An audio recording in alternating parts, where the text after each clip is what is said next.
Chapter 2 का class 12 physics का है। Electric field and electric potential inside the charge spherical shell. तो देखिए इनसाइड द स्फेरिकल सेल में इलेक्ट्रिक फील्ड जीरो होता है, लेकिन इलेक्ट्रिक पोटेंशियल क्या होता है, कांस्टेंट होता है। तो यानी कि इसका आंसर हो जाएगा बी। ठीक है। Hollow conducting sphere is placed in the electric field produced by the point charge placed at P. तो यहाँ पे बताना है कि V A V B V C पे पोटेंशियल क्या होगा, किसका ज़्यादा होगा किसका कम होगा। तो होलो कंडक्टिंग स्फेरिकल सेल पे अगर सरफेस पे अगर पोटेंशियल है और इनसाइड है तो वहाँ पोटेंशियल सब सेम होते हैं, यानी वी ए का भी पोटेंशियल और वी सी का भी पोटेंशियल क्या रहेगा, सेम रहेगा। यहाँ कोई ग्रेटर देन कोई लेस देन नहीं होगा, V A V B V C सब का पोटेंशियल क्या रहेगा, सेम रहेगा।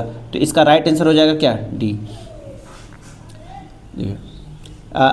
इन case the charge conducting metallic sphere potential भी changes with respect to distance R from. देखो यहाँ पे क्या है कि इनसाइड जब हम स्फेयर का बात करते हैं ना, तो इनसाइड स्फेयर में पोटेंशियल जो है कांस्टेंट होता है। तो इनसाइड में कांस्टेंट होता है, लेकिन जैसे जैसे दूर जाते हैं हम लोग सेंटर से तो उसका वैल्यू घटते जाता है पोटेंशियल का। डिस्टेंस जैसे जैसे जाते हैं तो उसका घटते जाता है। इनसाइड में कांस्टेंट आता है, ये हम बताए हुए हैं क्लास में। ठीक है। तो इसका आंसर हो जाएगा बी। बहुत इंपॉर्टेंट क्वेश्चन है ये वाला। ठीक है। आते हैं नेक्स्ट क्वेश्चन 16 नंबर।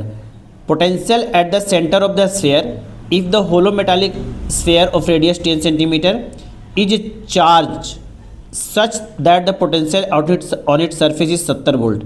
तो इनसाइड और सरफेस पे जो पोटेंशियल होता है ना वो सेम ही होता है। तो ये क्वेश्चन देखो भटकाने के लिए दे दिए हैं, यहाँ 10 सेंटीमीटर फिर 70 वोल्ट।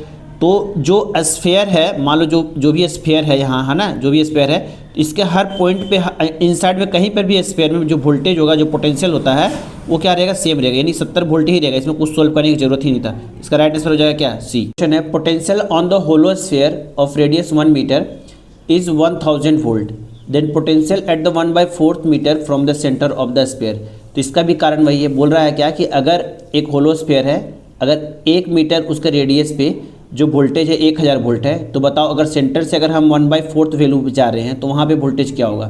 तो यह भी हमने क्या कहा कि इनसाइड द स्फेयर जो होता है वोल्टेज कांस्टेंट होता है, यानी कि यहाँ पर अगर 1000 है ना तो इसमें भी 1000 होगा। इसका राइट आंसर क्या हो जाएगा, ए हो जाएगा। ठीक है।